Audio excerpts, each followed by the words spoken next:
Hello दोस्तों, नमस्कार। मैं हूं शेफ मनोज लेक जोन नकोचरताल और आज आप सभी के सामने एक बेहतरीन वीडियो शेयर करने जा रहा हूं जिसमें बहुत सारा नॉलेज है।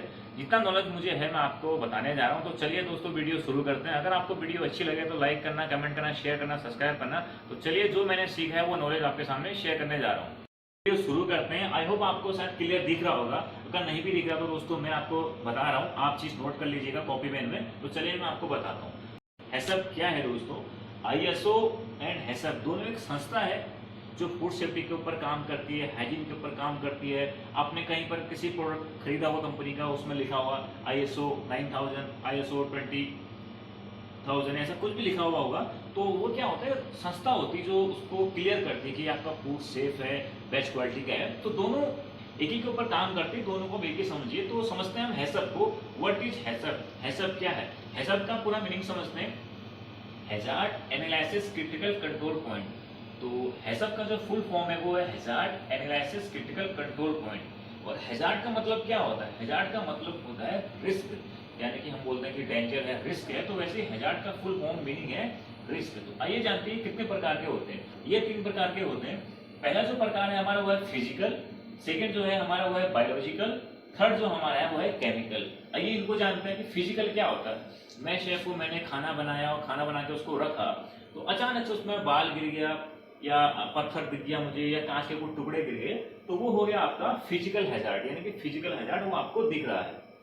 सेकेंड नंबर का जो है हमारा बायोलॉजिकल, यानी कि माइक्रो बैक्टीरिया। मैंने खाना बना के रखा, थोड़ा सा लेट हो गया तो उसमें बैक्टीरिया आ जाते हैं, तो वो माइक्रो बैक्टीरिया रिस्क हो गया। तीसरा जो हमारा है केमिकल। केमिकल यानी कि किचन में बहुत सी चीजें यूज होती है, कभी फर्श वॉश करने के लिए या टाइल वॉश करने के लिए या हैंड सैनिटाइजर। आप खाना बना रहे हैं, अचानक से किसी खाने में गिर गया, तो वो होता है केमिकल रिस्क। तो इतना आई होप, मैं उम्मीद करता हूँ आपको समझ आया होगा। तो अब उसके बाद से अगला टॉपिक लेते हैं, व्हाट इज फूड टेम्परेचर। ये बहुत ही इंपॉर्टेंट पार्ट है, ये हर किसी को पता होना चाहिए। इंडिया में अच्छे अच्छे ब्रांडों में ये चीज अप्लाई होती है, नॉर्मल होटलों में बहुत कम होता है, बट फिर भी आज की जनरेशन ऐसी है कि थोड़ा बहुत ये अप्लाई होने लगा है और ये सबको पता होना जरूरी है। तो जितना नॉलेज मुझे है मैं आपको सिखा रहा हूँ, आप लोग सीखिए, इसको अप्लाई करिए और वीडियो लाइक करना, कमेंट करना, शेयर करना, सब्सक्राइब करना। तो आइए जानते हैं, तो व्हाट इज फूड टेम्परेचर, खाने का टेम्परेचर कितना होना चाहिए। तो पहला हमारे पास जो फूड है वो आ जाता है हॉट फूड, यानी कि गर्म खाना कितने टेम्परेचर पर आपका होना चाहिए। वो होना चाहिए 63 डिग्री अबव, 63 डिग्री अबव होना चाहिए आपका जो गर्म खाना है, वो तब आपका सेफ है। और जो कोल्ड फूड है हमारा वो होना चाहिए 4 डिग्री बिलो, यानी कि 4 डिग्री से नीचे आपका जो ठंडा खाना है वो होना चाहिए। जैसे कि पेस्ट्रीज हैं, केक हैं, नॉर्मल से हम लोग अपने घर में जो हमारा फ्रिज होता है उसमें रखते हैं, तो उसका टेम्परेचर 0 टू 4 डिग्री बिलो ही होता है, तब आपका जो खाना है वो सेफ रहता है। उसके बाद से इसमें आता है जो दोस्तों zone. What is danger zone? Danger zone क्या है, सेफ जोन क्या है? तो जानते हैं कि डेंजर जोन क्या है। डेंजर जोन है 4 डिग्री सेल्सियस टू 63 डिग्री के बीच में जो टेम्परेचर आता है वो होता है डेंजर जोन। उसके बीच में आपको जो भी खाना है वो डेंजर जोन में रहता है, बट वो सेफ रहता है। कैसे होता है मैं आपको बताता हूँ। और सेफ जोन जान लेते हैं उससे पहले। सेफ जोन जो आपका है दोस्तों 63 डिग्री अबव, इससे ऊपर का आपका खाने का सेफ जोन आ जाता है। तो जो डेंजर जोन मैंने आपको बोला कि danger zone 4 degree to 63 degree के बीच में होता है, इसमें आते हैं आपके फ्रेश फूड, यानी कि जैसे कि आप एग्जांपल ले लीजिए, सैंडविच का ले लीजिए। सैंडविच आप बनाते हैं, डेंजर जोन में है बट आपके लिए कंज्यूम करने के लिए सेफ है। उसको आपको 3 या 4 मिनट के अंदर में कंज्यूम करना पड़ेगा, वरना वो भी खराब होने के चांसेस, बैक्टीरिया आने के चांसेस उसमें रहते हैं। आई होप आप समझ पाए होंगे।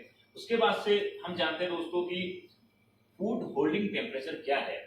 उसके बाद से हेडिंग आती है रीहीटिंग टेम्परेचर एंड फ्रीजर का टेम्परेचर। तो सबसे पहले हम जान लेंगे फूड होल्डिंग टेम्परेचर। मैं एक शेफ हूँ, मेरे होटल में ग्रुप्स आते हैं, उनके लिए मैं खाना बनाता हूँ। खाना बनाने के बाद से उसको हम बूफे में डालते हैं, बेल मिली में डालते हैं, 7 डिश में डालते हैं, तो वहां भी फ्यूल लगे होते हैं या इलेक्ट्रिक 7 डिश होते हैं। तो उसमें भी क्या है कि टेम्परेचर सेट होना चाहिए, उसमें भी एक टेम्परेचर लगा रहता है। नीचे से अगर आपने फ्यूल लगा दिया तो पानी गर्म होते रहेगा, पानी गर्म होगा तो खाना भी गर्म होगा, तो उसका एक टेम्परेचर सेट होता है। वो भी आपका होना चाहिए जो होल्डिंग टेम्परेचर है 63 डिग्री अबव, उससे ऊपर को होना चाहिए।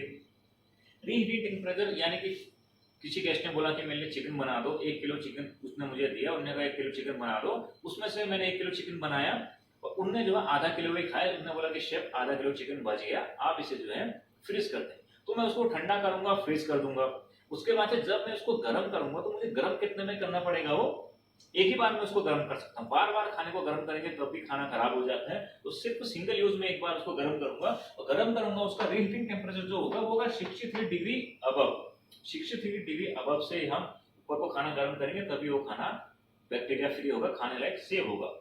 उसके बाद से आता है दोस्तों फ्रीजर, जो आप जहां पर आप खाना फ्रोजन करते हैं उसका टेम्परेचर होना चाहिए -80 डिग्री बिलो, नीचे को होना चाहिए, उससे ऊपर को नहीं होना चाहिए। इसकी चिकन हमने लिए, फिश हमने ली, कोई मटन हमने लिया, तो उसको हम क्या करते हैं अच्छे से क्लीन रैप करते हैं और डीप फ्रीज में डाल देते हैं, तब वो आपका 15 दिन 1 महीना आराम से चल जाता है बाहर निकाल के।